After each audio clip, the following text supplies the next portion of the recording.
కట్ట. జగన్ ఇంటి ముందు ఫైర్ యాక్సిడెంట్ జరిగింది. అవునండి. ఆ కేసు ఎవరికి అప్పచెప్పారు? సిబిఐకి అప్పచెప్పారా? సిబిఐకి అప్పచెప్పారండి. కానీ మీరు ఇప్పుడు కాగితాలు మీ ఇంటి ముందు అగ్గినప్పుడు మీ ఇంటి ముందు సెక్యూరిటీ ఉంటుంది కదా సార్, అది సెక్యూరిటీ చూసుకో, దానికి చంద్రబాబు అని ఎందుకు మీరు పెడుతున్నారు నాకు అర్థం కదా అని. అంటే దీని వెనకాల టీడీపీ ఉందని ఆరోపిస్తున్నారా? ఆరోపిస్తున్నారు. కానీ టీడీపీ ఎందుకుంటుంది? మీ ఇంటి ముందు అగ్గున్నప్పుడు సెక్యూరిటీ మీకు ఉంది కదా, సెక్యూరిటీ ఏం చేస్తుంది? సెక్యూరిటీ అంతమంది పెట్టుకుంది కదా, ఏం చేస్తుంది సెక్యూరిటీ? అంటే ఇప్పుడు ఇది ఇన్వెస్టిగేషన్ సిబిఐ చేసి తెలుస్తుందా ఈ కేసు? తెలుస్తుంది. ఎందుకంటే కంపల్సరీ అంతకుముందు అప్పుడు అంతకుముందు మంత్రి ఉన్నాడు కదా, మత్స్యశాఖ ఎవరు ఆయన మంత్రి ఉన్నాడు కదా, ఆయనే మెయిన్. ఇప్పుడు ఆయన ఏంది, వాళ్ళ కొడుకు ఆల్రెడీ రాజీనామా చేసిండు, ఆయన చేసిండు ఆల్రెడీ. దీంట్లో ఏంటంటే సార్, మద్యం మొత్తం కుంభకోణం బయటపడుతుందని, జగన్ పేరు వచ్చిందని తగలబెట్టడం కారణం సార్. అది అంటే వాళ్ళే తగలబెట్టుకొని వాళ్ళ ఇంటి ముందు ఎవరో ఒక మాజీ సీఎం సార్, నేను అడుగుతున్నా ఒరిజినల్గా, ఒక మాజీ సీఎం ఇంటి ముందు తగలబడుతుందంటే సెక్యూరిటీ ఏం చేస్తుంది సార్? ఒక మాజీ సీఎం అంటే సెక్యూరిటీ ఏం పిచ్చేం కాదు కదా సార్, ఏం చేస్తుంది చెప్పండి సార్? సిబిఐ ఇన్వెస్టిగేషన్లో ఇవన్నీ తేలిపోయే అవకాశం ఉంది. అన్నీ తేలుతాయి సార్, మొత్తం తేలుతాయి.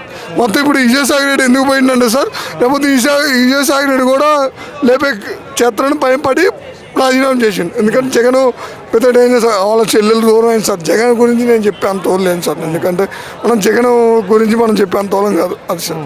అది సో అంటే మళ్ళీ పాదయాత్ర అంటున్నాడు, పాదయాత్ర చేయడానికి అవకాశం ఇస్తారా చంద్రబాబు నాయుడు గారు? సార్ నేను ఒక్క మాట అడుగుతాను సార్, సంక్రాంతి అయిపోయిన తర్వాత 27వ తారీఖు నువ్వు యాత్ర చేస్తాను, ఏమైంది సార్? 27 పోయి మళ్ళీ ఆర్డర్ వచ్చింది కదా సార్, ఆల్రెడీ అలా రేపు 8 సార్, రేపు 9 ఏమవుతుంది సార్? ఇన్ని రోజుల నుంచి జనం అడుగుతున్నారు, జగన్ 2 చూపిస్తాను. ఏం చూపిస్తారు సార్ 2? నువ్వు మంచిది సార్. నువ్వు ఇప్పుడు అదే 5 సంవత్సరాలు సరే పోనీ, 2 సంవత్సరాలు కరోనా వచ్చింది సార్, సరే దేవుడి దయ వల్ల బాగుంది. 3 సంవత్సరాలు నువ్వు రాజధాని ఒకటని పెట్టి అమరావతి డెవలప్ చేస్తే నీకేమైంది సార్? చేయడానికి ఏమవుతుంది? అది చేయొచ్చు కదా సార్, అది నా అడుగుతుంది. అంటే అసలు పాదయాత్రకి సీఎంగా చంద్రబాబు గారు అనుమతిస్తారా? ఇవ్వరు సార్, ఇవ్వరు. కంపల్సరీ 100% ఇవ్వడు. ఎవరంటారు? ఒకవేళ చంద్రబాబు ఇచ్చిన 100% ఇచ్చిన జనం ఆదుకోరు.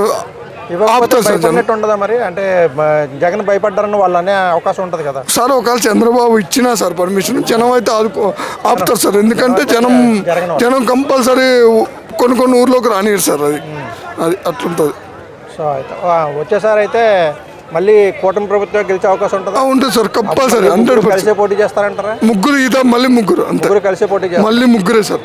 మళ్ళీ ఇదా వచ్చేది కూడా కూటమే. అప్పుడు కూడా ఇన్ని సీట్లు రావడానికి అవకాశం ఉంది, ఇంకెక్కువ రావడానికి ఎక్కడ సార్?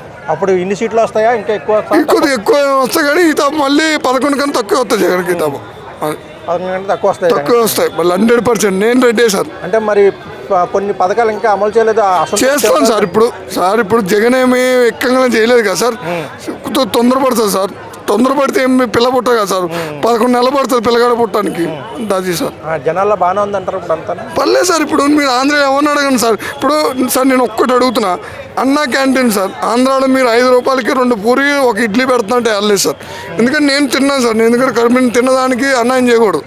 అది మీరు చెప్పండి సార్. ఇప్పుడు కేసీఆర్ దిగిపోయినాడా, కానీ ఇప్పటికి మన జిహెచ్ఎంసీ నడుతుందేడా, కానీ అది కూడా మనం ఏం చెప్పుకోం కదా సార్. ఇప్పుడు రేవంత్ రెడ్డి అని చెప్పలేదు కదా నేను, జిహెచ్ఎం ఎందుకు చెప్పిన, అంతకుముందు మన కేసీఆర్ అని చెప్పారు అయ్యి, కానీ ఇప్పుడు జిహెచ్ఎం ఏం చెప్పినా అది మన గవర్నమెంట్ కింద.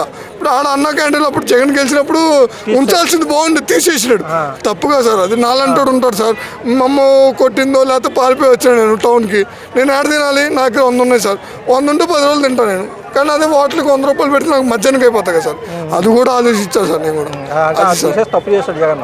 ఎందుకంటే సార్ ఫుడ్ ముఖ్యం సార్. ఇప్పుడు మధ్యాహ్నం పూట 5 రూపాయలకి ఏమవుతుంది సార్? ఒక కూర, ఒక సాంబార్, ఒక పెరుగు ఏమవుతుంది సార్? మంచి పథకం ఎవరు పెట్టినా దాన్ని పాటించాల్సి ఉంటుంది. అవును సార్. ఇప్పుడు ఎందుకంటే కడుపు నుండి తినాలి సార్. ఎవరు వచ్చి మనకేం చేస్తారు సార్, కానీ కడుపు నుండి తినాలి. ఎందుకంటే మనకి ఎంతమంది వచ్చినా కడుపు అన్నం మనకు ముఖ్యం sir. Okay, thank you. Okay.